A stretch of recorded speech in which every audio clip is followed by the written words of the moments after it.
Da mídia impressa às redes sociais, o jornalismo passou por grandes transformações nos últimos anos. Mas o que ainda está por vir? É o que você descobre nesse episódio.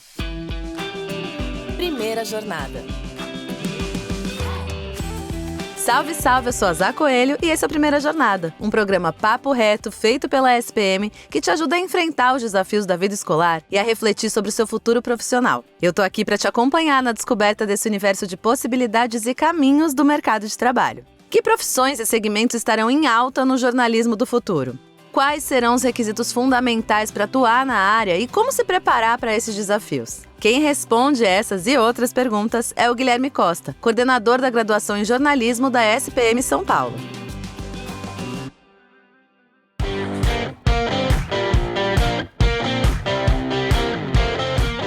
Seja muito bem-vindo à Primeira Jornada, Guilherme. Oi, Zá, oi pessoal, muito obrigado pelo convite. Vai ser um papo super importante aqui sobre o jornalismo e eu estou muito feliz de poder participar. Muito legal você trazer pra gente, inicialmente agora, as novidades, né? Do que a gente tem de novo no jornalismo? Quais são as profissões que surgiram aí no decorrer do desenvolvimento dessa profissão? O que hoje se faz que não se fazia no passado? Conta um pouquinho pra gente do que tá rolando no jornalismo hoje, Guilherme. Pois é, o jornalismo, ele é uma profissão em constante transformação, né? Dá para dizer isso de quase todas, mas o jornalismo, como ele é uma profissão que parece que a gente está sempre um passo à frente, essas mudanças elas acontecem muito rapidamente. Aquela visão de eu fazer um curso de graduação em jornalismo, para eu me formar um repórter, apresentar o Jornal Nacional, claro que ela continua, né? Algumas pessoas têm esse sonho e essa vontade de alcançar esse ponto da profissão, mas também tem muitas outras possibilidades. Um exemplo fácil da gente perceber é quem imaginaria uma televisão em streaming como a Cazé TV, cobrindo esporte, cobrindo Olimpíadas. Então é um outro jeito de fazer jornalismo, também um jornalismo audiovisual, mas com uma outra linguagem, com uma outra forma. Você tem hoje grandes corporações atuando no Brasil, também com desenvolvimento econômico, também com desenvolvimento social que o país passou nos últimos anos, você também atrai grandes corporações. Então você imagina, hoje o trabalho de assessoria de imprensa, ele deixa de ser só um relacionamento diretamente com a imprensa, mas ele passa a ser um trabalho de fortalecimento dessa marca. Por isso que é importante entender um pouco de marca também hoje como jornalista.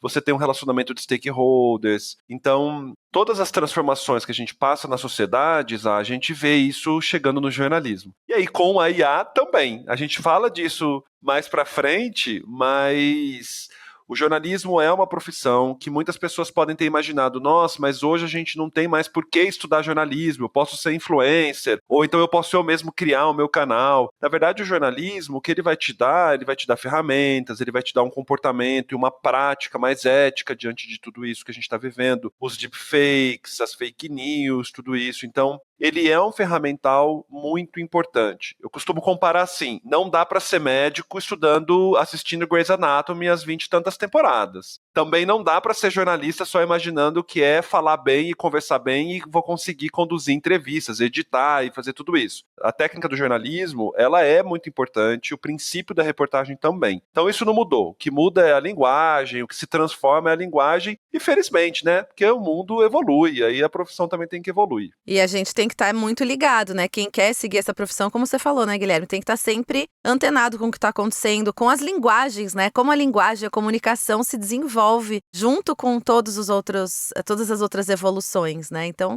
é bem interessante, na verdade, o jornalismo acompanhar tão diretamente esses desenvolvimentos, né? Vamos pensar assim, quando eu me formei muitos anos atrás, mais de 20 anos atrás, o foco da nossa formação naquele momento era formar um repórter.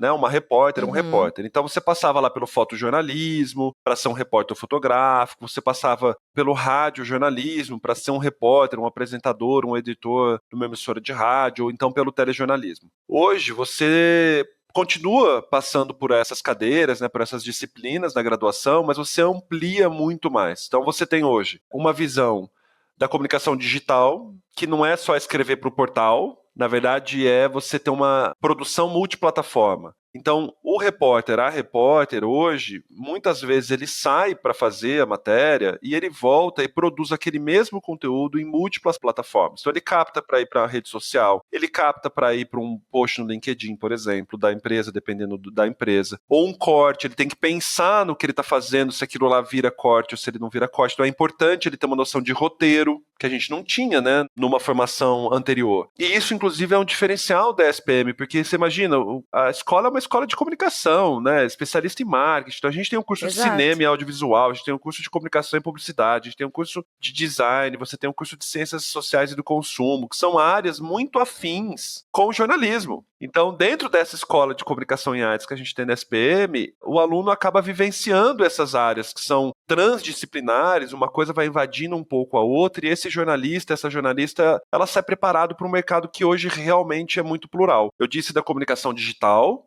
que é uma tendência e que ela está em constante transformação. Então você imagina, eu pensar só hoje que TikTok é dancinha. Não é, você tem outras comunicações que é possível fazer no TikTok. Você tem nos stories hoje, nos reels principalmente, uma grande produção audiovisual jornalística. Um exemplo muito simples de uma área que alguns anos atrás a gente não visualizava, mas tem outras para a gente conversar aqui também. Legal, Guilherme. É interessante você trazer esse ponto, que às vezes você tem um material e ele se desmembra em várias plataformas e são várias linguagens. Então você tem que dominar também essas linguagens. Como você falou, o TikTok é dancinha. Não, você tem que entender a comunicação que funciona naquela plataforma, como se relacionar. Tudo isso é muito amplo, né?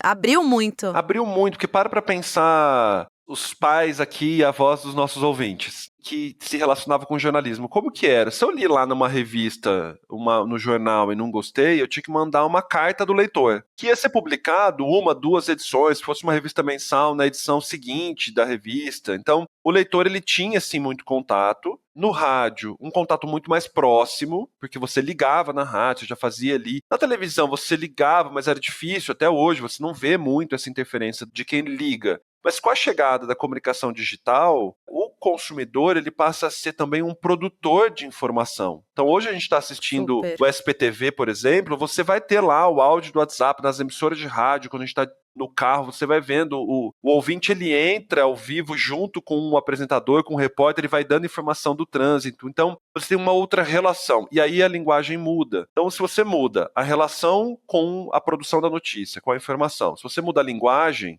de novo, a técnica permanece. Eu gosto muito de fazer metáforas médicas, é fácil da gente entender. Você imagina um cirurgião que hoje ele faz uma cirurgia com um braço robótico. É claro que essa cirurgia vai ficar mais precisa, é claro que ele vai ter que aprender novas técnicas, mas ele continua precisando saber as técnicas básicas de cirurgia, ele precisa conhecer a anatomia como ninguém. Quando a gente faz esse paralelo com o jornalismo, é muito parecido. Eu preciso aprender novas linguagens, novas formas de produzir, mas a técnica da entrevista, a base, né? O texto, a edição, isso não muda.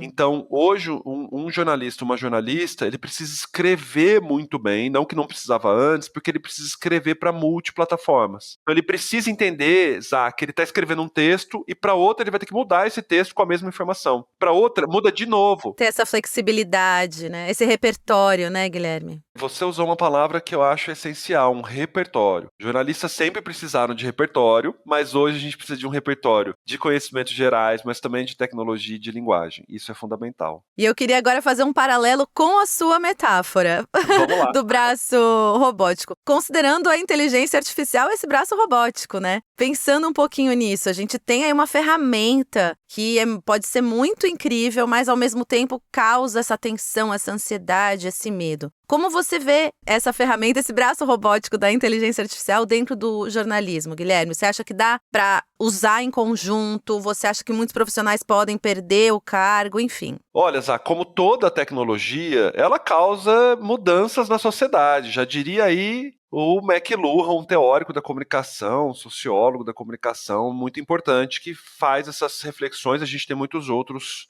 atualmente. Então, as tecnologias, elas causam transformações e a IA, nesse caso específico, olhando para o mercado do jornalismo, ela causa uma aflição porque eu também não tenho ainda a exata dimensão da amplitude do que ela pode causar, inclusive porque ela também está em desenvolvimento das suas potencialidades. Mas como toda tecnologia, a gente deve usar adotando um princípio que é o princípio da precaução. Se eu ainda não sei todos os efeitos, eu adoto até onde eu conheço esses efeitos. Ela é uma tecnologia muito importante para os jornalistas. Ela vai acelerar a transcrição de entrevistas, que era uma atividade que a gente fazia digitando tudo, ouvindo e digitando. Ela vai acelerar, por exemplo, eu trabalho na área do jornalismo científico, eu continuo produzindo reportagens, eu continuo repórter. Ela me ajuda muito, porque você imagina, eu tenho que ler um volume de textos científicos grande, em outras línguas, então, quando eu subo esses textos para uma IA, eu faço isso com técnica, ela me ajuda muito, me acelera muito um trabalho que eu vou fazer. Eu não vou deixar de ler o artigo científico, eu não vou deixar de fazer a apuração científica e jornalística que eu preciso fazer.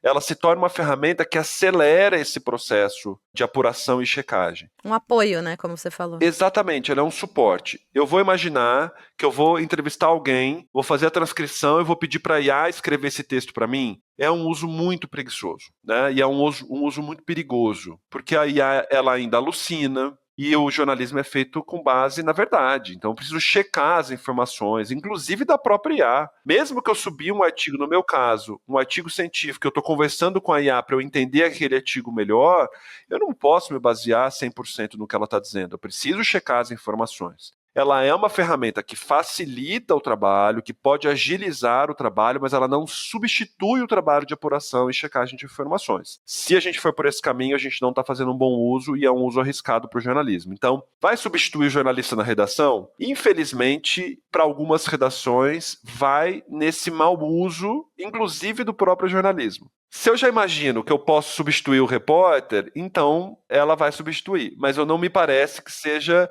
nas redações que são mais sérias, nas redações que estão preocupadas com a veracidade das informações e com a checagem, ou então, de fato, vai ser um uso muito, muito próximo de um jornalista checando a informação que a IA organizou. Ainda a ver. Me parece que a gente está numa primeira fase, que é uma fase de, nossa, ela pode substituir, baratear o custo, mas daqui a pouquinho eu tenho a impressão de que a gente vai perceber que não. Ela é só mais uma ferramenta para os repórteres, as repórteres utilizarem no dia a dia da sua produção e apuração. Eu sinto exatamente isso que você falou, Guilherme. Em outras áreas, né, enfim, eu sou locutora e eu vejo muito a IA acontecendo. Eu acho que nesse primeiro momento, como a gente está conhecendo, muita gente pode partir dessa premissa, vai resolver tudo, vou substituir para baratear. Pode até acontecer esse processo, mas eu tô sentindo, como você falou, que as pessoas vão perceber assim, gente, vai ter que voltar uns 3 passos, porque não dá. Não dá. E aí vai acabar, o processo vai ficando mais trabalhoso e mais caro até mesmo, Com né? certeza. Então acho que tem esse momento de descoberta ainda, né? Veja só, você falou da locução, né? Uma das coisas mais maravilhosas da locução, do áudio, para quem está nos ouvindo agora, é porque ele trabalha com as nossas emoções. Quando eu tô ouvindo a Zá falar, eu fico imaginando como ela é. Eu consigo, pelo tom de voz, saber se ela tá sorrindo, se ela não tá. Como que é esse Guilherme? Será que ele é alto? Será que ele é baixo? Todas essas nuances, gente. E tá tudo na voz, porque a voz é o nosso primeiro contato com o mundo externo. Quando a gente nasce, lá bebezinho, a gente tá ouvindo a voz da mãe, do pai, ali dos familiares, ainda misturado com o líquido amniótico. E quando a gente sai, todo o nosso aprendizado da sociedade vem pela voz. Então, o bebezinho lá, a criança pequena, ela sabe se a mãe ou o pai tá bravo pela entonação. A IA, ela talvez até vai chegar nesse nível, mas ela vai pasteurizar tudo isso. E aí, se a gente olha os vídeos que surgiram agora, e a gente brasileira adora fazer meme, né? A gente consegue construir coisas gente, maravilhosas, tá engraçadíssimas, muito engraçadas. A Marisa, Marisa de maiô, maravilhosa. Mas quando a gente vai olhando, aquilo lá tudo é uma voz única. Eu já consigo hoje. Eu que estudei voz, porque também venho aí do áudio, né? Eu consigo já saber muito claramente essa voz da IA, porque ela não tem inflexões, ela é mais pasteurizada, ela tem um tom único. A gente já tem uma cara, né? Já tem uma cara de voz de IA, já dá pra saber. Exatamente. Então, claro, sempre vai poder ficar cada vez mais natural, a tecnologia vai chegar nesse ponto, mas não adianta, só seres humanos podem sentir. E a voz é uma característica essencial do sentir humano. Não tem como substituir. Ela pode resolver uma coisinha ou outra, mas substituir, acredito realmente que vai ser impossível se a gente quiser continuar sentindo as coisas. Muito bom. Assim como o senso crítico, leitura cuidadosa do jornalismo, opiniões, né, criteriosas, enfim. Tudo isso não dá para substituir, Não tem uma coisa que eu aprendi lá na graduação ainda. O repórter, a repórter, nós somos os olhos da sociedade. Por isso que a gente tem que ir a campo. Jornalismo que é feito por WhatsApp, jornalismo que é feito por telefone, ele perde. E infelizmente a gente tem essa prática. Então quem estiver aqui nos ouvindo, decidindo por essa carreira, saiba, é importante ir a campo, é importante eu entrevistar as pessoas, eu olhar as Estar lá. pessoas. Por quê? Porque tem um não dito. O não dito, ele é uma informação. Aquela pergunta que você faz, que a pessoa fecha a cara, isso IA nenhuma vai te dar. Porque você tem que perceber isso. Opa, peraí, aqui eu fiz uma pergunta que incomodou, então talvez eu tenha que explorar um pouquinho mais esse tópico, porque no jornalismo factual tradicional é isso. Ou então se eu estou numa empresa e estou entrevistando lá para comunicação interna, e eu percebi que aquele diretor, aquela diretora, ele ficou satisfeito, ele gostou, ele fala muito bem, ele se entusiasmou. Poxa, então eu tenho que explorar mais, porque o entusiasmo vai passar e eu preciso engajar os colaboradores. Então, Sensibilidade, né? isso só a gente estando presente, olho no olho. Então, claro, ferramenta, vai utilizar sim. As redações e a comunicação interna tem que utilizar, ela é uma ferramenta importante, ela vai de fato acelerar alguns processos, mas ela não vai substituir. Ótimo, acho que ficou bem claro pra gente, né? Bom, a gente vai pro nosso intervalo e volta já já.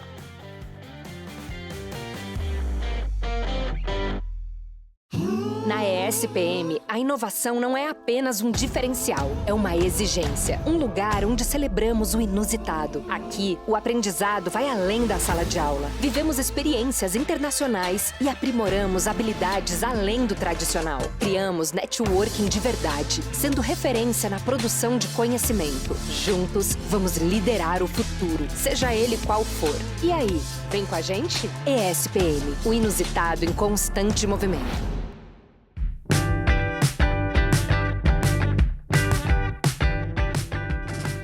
Voltamos, eu sigo conversando aqui com Guilherme Costa, coordenador da graduação em jornalismo da SPM em São Paulo. Guilherme, a gente estava falando um pouquinho sobre inteligência artificial, sobre, inclusive, essa coisa de ser criterioso, de ter cuidado com a informação. E junto com isso, a gente vai falar também sobre fake news. O que a gente pode olhar dentro do espectro do jornalismo para o que vai acontecer com relação a esse cuidado, né, com as fake news, assim? Deve aumentar nos próximos anos? Como você sente que tá essa onda? A gente vai ter que se preparar melhor para olhar isso?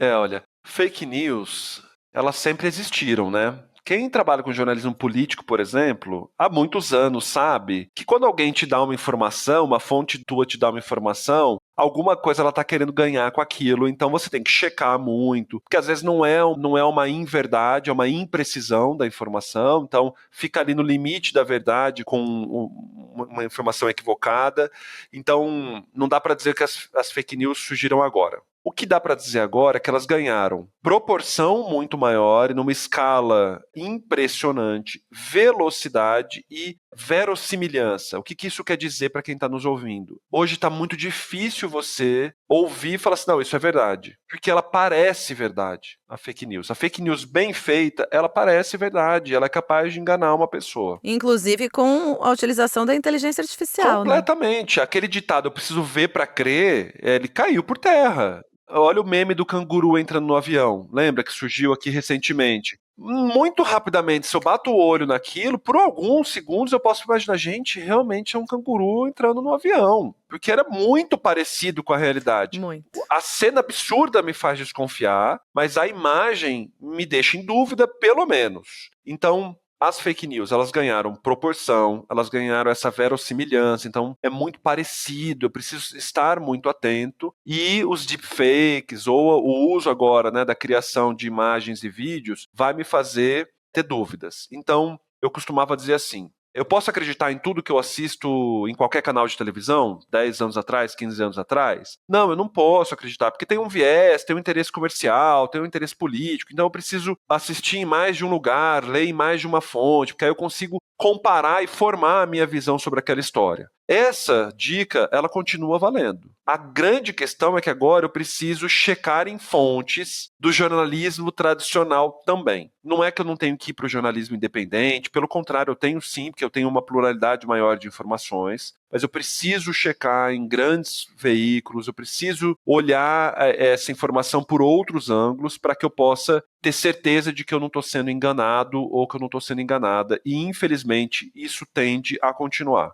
A gente hoje tem uma discussão aí para quem está nos ouvindo, sobre o que é verdade ou a pós-verdade, né? Antigamente a verdade era o fato. Hoje eu consigo criar verdades. Não que antes eu não conseguia, mas hoje eu consigo criar fatos. A gente já chamava isso anos atrás de factoides. Hoje esses factoides eles vêm com todo um arsenal tecnológico que me faz questionar a verdade. Eu preciso muito estar atento. Se eu sigo um influenciador, uma influenciadora que eu gosto muito, não é deixar de seguir esse influenciador, essa influenciadora, mas é ampliar o leque de informações. Repertório de novo, né, Guilherme? Repertório. Então, assim, eu sigo essa pessoa que fala sobre saúde. Eu trabalhei alguns anos na Fiocruz, disse que vim do jornalismo de saúde, né, do jornalismo científico.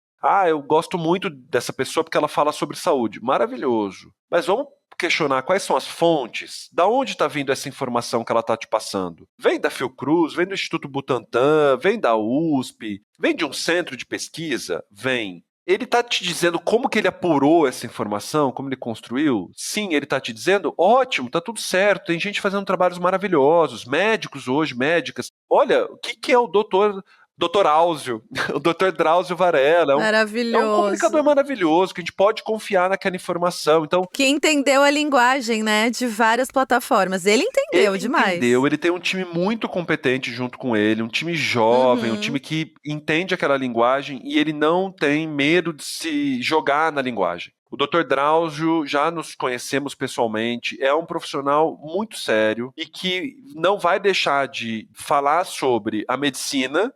Antes de qualquer coisa, ele vai te dar a informação correta. Mas ele conseguiu adaptar a linguagem. Isso é a prova de que é possível. Então, quem gosta aí de seguir um influenciador, uma influenciadora, uma comunicação mais leve, não acho que a linguagem por si seja o problema, seja nós nos perguntarmos, da onde está vindo essa informação? Eu tenho uma filha de 11 anos que eu já ensinei isso. Então, ela está lá assistindo algum vídeo e ela fala, mas da onde vem essa informação? Ai, que bom. Se ela não me contou da onde vem, eu não posso levar tão assim à risca o que está me dizendo. E assistir mais de uma coisa, ler mais de uma coisa, repertório. Né? Assim, eu preciso ter um repertório melhor. Se eu sou jovem hoje, a gente está lidando com um cenário de mundo muito diferente de quando eu tinha 15, 16, 20, 22, 25 anos, que o mundo parecia muito menos complexo do que é hoje. Mas isso não é para deixar ninguém deprimido, porque também hoje temos muito mais possibilidades do que tínhamos lá tantos anos atrás. O que eu preciso hoje é entender que se eu vou consumir informações pelas redes sociais, eu não posso só consumir pelas redes sociais. Eu preciso ter uma outra fonte. Pode ser o rádio do carro enquanto eu estou me deslocando, pode ser um canal de televisão enquanto eu estou fazendo uma alimentação, embora não seja saudável, a gente tem que se concentrar na alimentação, mas enfim, se está lá ligado, buscar essa informação. Posso voltar a ler jornalismo de revista, que está vindo com tudo, né? A gente está tendo mais revistas impressas aparecendo, a gente tem hoje boas revistas, imagina, a gente tem hoje um dos melhores jornalismos feitos por revistas que investigam, que trazem apuração, né? Basta a gente olhar nas bancas de jornais, a gente vai ver essas revistas ali disponíveis. Então, é ampliar o repertório. E eu acho até, enquanto você estava falando, Guilherme, pensando aqui, que é importante, inclusive, a gente conhecer as linhas contrárias do que a gente está gostando ou que se identifica, né? Para entender mesmo, assim, o que está acontecendo, para criar esse repertório, porque existem diversos pontos de vista. Eu acho que é legal, inclusive, os que a gente não concorda, a gente conhecer, porque a gente se mune de informação também, né? Perfeito. E você sabe uma coisa que tem hoje no jornalismo e tem aos montes, então é uma dica para quem está aí ouvindo a gente? Muitos veículos independentes de jornalismo, eles produzem newsletters. O que são newsletters para quem tem aí 16, 17, 18 anos? Você recebe no seu e-mail aquela coisa que os maias, os incas usavam, sabe? E-mail. Também tem no WhatsApp, você recebe uma curadoria, uma informação que passou por uma curadoria. Então são assuntos que te interessam por algum motivo. Então tem de futebol, o UOL faz muito bem isso nos canais de WhatsApp do UOL. Você tem de jornalismo ambiental, então para quem não conhece, você tem o Suma Uma. Suma Uma é o jornalismo feito de dentro da Amazônia. Incrível. Né? Então, eles chamam de jornalismo a partir do centro do mundo, porque é isso, a Amazônia deve ser sim o centro do mundo, dada toda a riqueza que a gente tem que viver, precisa para o futuro e para o enfrentamento das questões climáticas. Então, Suma Uma... Estou até anotando aqui. Você recebe por WhatsApp, você recebe por e-mail, você tem Asmina. Conheço. Asmina. Asmina é maravilhoso, um jornalismo feito por mulheres, para mulheres, jornalismo investigativo. Você tem o Perifa Connection, maravilhoso, um canal feito por um jornalismo periférico, como eles dizem, né? São as pessoas que estão na periferia dos grandes centros urbanos, mas também no interior do país, produzindo comunicação. Então, olha só, eu adoro esse influenciador, essa influenciadora que fala sobre saúde. Deixa eu achar um jornalismo independente que fala sobre saúde. Eu adoro futebol. Deixa eu achar um canal independente que fala de futebol. Outros olhares, né? Outros olhares. Você tem, eu tô me esquecendo o nome dele agora, mas é um jornalista que cobre só futebol africano, no continente africano. Quando a gente, no Brasil, teria acesso a esse tipo de informação? Então, olha que legal. A ideia é a gente ser bem curiosa. Eu preciso me cadastrar, e aí vai chegar ali já com uma curadoria muito boa. E só para finalizar, uma que eu adoro é o Cajueiro, agora eu tô em dúvida, que é só notícias do Nordeste. Olha que legal pra gente que tá aqui num centro, né? deslocado do Nordeste, aqui, né? sudestinos. Olha que legal eu poder receber informações ambientais, sociais. Importantíssimo, né? Pra gente criar consciência também, né? Exatamente. Então, olha, só aqui já foram pelo menos alguns canais que você recebe pelo WhatsApp, pelo e-mail, e que você tem outros pontos de vista, além daqueles que você já está acostumado, que gosta. Não é deixar, é acrescentar, ampliar.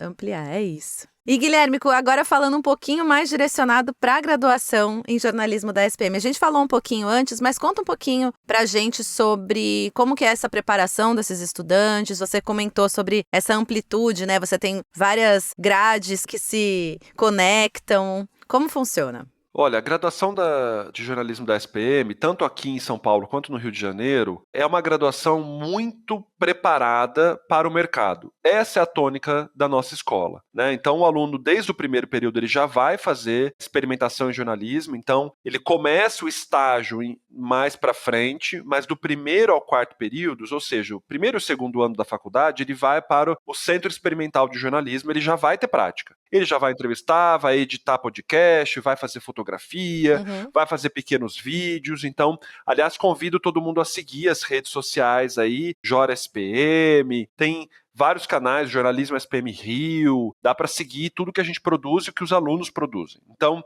isso é uma característica porque é uma característica da SPM, não é restrita ao curso de jornalismo. Nós somos uma escola que estamos muito ligadas no mercado. Isso reflete também nas disciplinas. Então, claro, a gente precisa de disciplinas básicas para formar um pensamento crítico, para eu ter uma fluência tecnológica, para eu ter noções de marketing. A SPM é Marketing Powerhouse, é a casa do marketing no Brasil. Então, eu preciso ter noções, inclusive, para que eu possa empreender como jornalista, que é um campo de atuação. Hoje a gente tem, infelizmente, redações tradicionais cada vez menores, mas um mercado de empreendedorismo na comunicação em expansão. Então, esse aluno, essa aluna, ela vai passar por disciplinas que preparam também para ser um jornalista independente, se assim ele quiser. Se ele não quiser, quer ser um jornalista tradicional, repórter de um grande veículo, a gente tem grandes parcerias. Então, a gente já tem parceria com a TV Record, com o Canal Futura, com a Rádio CBN. A gente tem muitos ex-alunos, por exemplo, na Casé TV, falando que a gente já mencionou aqui. Então, tem esse caminho.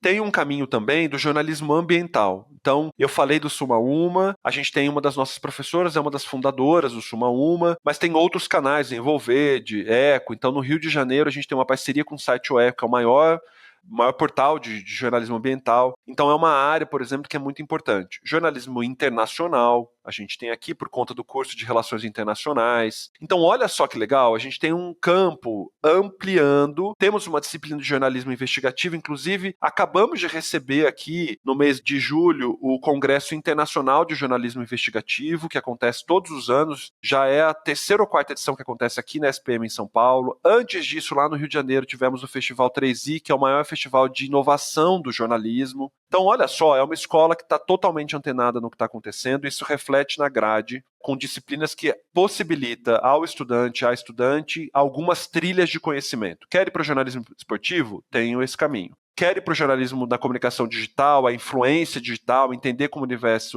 funciona esse universo? Tenho esse caminho. Quer ir para o audiovisual? Sim, tenho, inclusive na relação com o curso de cinema e audiovisual, tanto aqui em São Paulo quanto no Rio. Quero muito ir para marca, quero entender de marca, jornalismo corporativo, é isso que eu gosto de fazer? Beleza, vamos nessa, porque temos aqui as disciplinas de branding, tudo isso que forma. Então, eu diria hoje que é uma formação que ela te dá o espírito crítico que o repórter deve ter nas diversas linguagens que a tecnologia oferece. Então, estamos aí no melhor dos mundos, né? Tem uma formação crítica, que eu consigo olhar para a sociedade, e é importantíssimo a gente ter uma democracia passando por N desafios no Brasil, não podemos abrir mão de ter jornalistas críticos e bem formados, entendendo os desafios dessa democracia que a gente tem no nosso país, na América do Sul, no mundo como um todo. Então, temos essa formação crítica, porém com todas essas técnicas que me permitem ir para o caminho que eu quiser trilhar, com professores e professoras que vêm do mercado, que fizeram seu mestrado, seu doutorado, então eles conseguem articular o mundo acadêmico com o mundo profissional. Muitas possibilidades, né? Muito, Amplas. muito.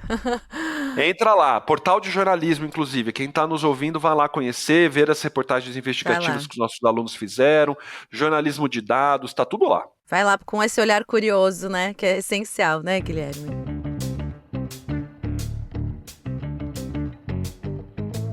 A gente tem agora nosso quadro Dica de Mestre. Eu queria que você contasse aqui pra gente. A gente pensar no Guilherme do passado, aquele lá que usava e-mail, sabe? Muitos anos atrás. Muito antes disso de usar o e-mail, né? Que usava telefone fixo. Nossa, gente, se eu contasse pra vocês que tinha telefone fixo numa mesinha, assim, e um caderninho do lado pra você anotar, vocês acreditam? Então tá, depois a gente conversa sobre isso. Mas esse Guilherme, o que você acha que ele gostaria de ter ouvido que poderia ter facilitado essa carreira, facilitado esse caminhar profissional? Olha, são duas coisas. A gente já falou delas aqui em outros momentos e eu vou me permitir me repetir um pouquinho. A primeira você acabou de dizer, é a curiosidade. Jornalista tem que ser curioso. É uma profissão que é própria. A sociedade espera da gente a curiosidade. O jornalista é aquela pessoa que está andando, ele vê algo e fala assim, mas por que isso está assim? Por que isso funciona desse jeito? Enquanto a gente tiver essa inquietação, o jornalismo está resguardado. Vão passar tecnologias, vai mudar tudo, mas o espírito do jornalista, da jornalista, é um espírito inquieto. Então, se você está nos ouvindo e fala, nossa, eu sou super curioso, sou super curiosa, eu adoro saber como as coisas funcionam, eu me indigno com algumas coisas, vem fazer jornalismo que você não vai errar e não vai ter chance de não ser bem sucedido. Porque é uma profissão que passa por desafios como qualquer outra? Claro que passa, vou usar a relação médica de novo. Hoje um médico sai formado, empregado no melhor emprego, ganhando rios de dinheiro? Não mais, não é assim. O mundo hoje se transformou. É a mesma coisa a profissão de jornalista. Você chega lá, mas se você for curioso, curiosa, você já está meio caminho andado, porque faz parte daquilo que é inerente, é parte da nossa profissão. E a segunda dica é, tenha repertório. Transforme a sua curiosidade em leitura, música, vídeo, cinema, teatro, museu. Não dá pra gente só viver nas redes sociais. Elas abrem um mundo enorme. Eu conheço coisas hoje por meio das redes sociais que eu jamais poderia conhecer, mas eu não posso ficar só nas redes sociais. Eu preciso ir ao teatro, eu preciso ir ao cinema, eu preciso ir ao MASP. O MASP acabou de inaugurar uma ala nova. Qual que é a história do MASP? Olha a importância desse museu para a cidade de São Paulo, para o país como um todo. Se eu estou no Rio de Janeiro, eu preciso ir ao Museu de Arte do Rio, que é um museu que faz uma discussão super importante da arte carioca. Eu preciso ir ao Museu do Amanhã, um museu de ciência incrível, o Castelo da Fiocruz. Se eu estou aqui em São Paulo, eu preciso frequentar restaurantes, se eu tenho condições de ir ao restaurante, ou então conhecer o Beco do Batman. O que eu estou querendo dizer? Eu preciso viver a vida externa também. Essa é a grande dica para essa nossa geração que está nos escutando. Estudantes, vão viver um pouco o mundo externo também. Vão conhecer aquilo que você... Não importa. Eu gosto muito de games. Beleza. Vai nas feiras, vai nos encontros, vai no Miss maravilhoso aqui em São Paulo. Tem muita coisa legal também. O importante é não viver só nas redes. E eu vou repetir, não é deixar de estar. As redes sociais, elas são importantes, elas trazem informações, mas eu preciso ir além. Então, curiosidade, né, inquietude, essa inquietação que a gente tanto gosta aqui na SPM. Falávamos aqui a inquietude em constante movimento, mas somado à busca por repertório. Não adianta eu ser inquieto só dentro da minha casa. Eu preciso ir para o mundo externo. Tem que ver o que está lá fora, né, gente? Tem muita coisa, muita coisa. Guilherme, te agradeço demais pelo papo, acho que foi super rico, trouxe muitas perspectivas super interessantes e otimistas dessa carreira que é o jornalismo tão essencial para o nosso desenvolvimento como sociedade, então eu te agradeço muito pelo papo. Eu que te agradeço todo mundo que nos acompanhou até aqui e fica o convite. Quem estiver tanto em São Paulo quanto no Rio, venha visitar a SPM, entre em contato. Lá no Rio vocês vão conversar com o professor Pedro Cury, que é o coordenador de jornalismo lá, aqui em São Paulo comigo. Quem não está no Rio e São Paulo, podemos fazer essa conversa virtualmente. Faça contato, venha conhecer e, quem sabe, venha ser nosso aluno, nossa aluna. Muito legal. Obrigadão, Guilherme.